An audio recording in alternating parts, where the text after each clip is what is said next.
Высокопреосвященнейший владыко. Благословен Бог наш всегда, ныне и присно, и во веки веков.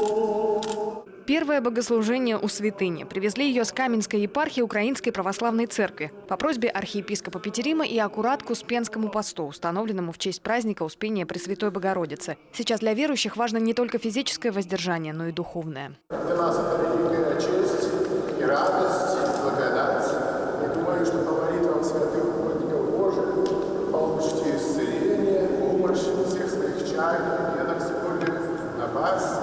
Лазаря Четверодневного Господь воскресил за день до входа в Иерусалим, показав иудейскому народу пример торжества жизни над смертью. В память о том событии накануне вербного воскресенья православный мир празднует Лазареву субботу. Святому молится об исцелении от заболеваний, особенно тяжелых или неизлечимых, также о даровании любви и милосердия тем, кто ухаживает за тяжело больными. А Иоанн Предтеча помогает в укреплении веры и семьи. У него можно просить духовной и телесной поддержки близким, родным и всем нуждающимся, помощи в личных скорбях. Частицы мощей святых творят чудеса. У православных в этом нет ни капли сомнений. Нужно просить обо всем, от души, от сердца, с верой, с любовью, с надеждой. И обязательно все исполнится.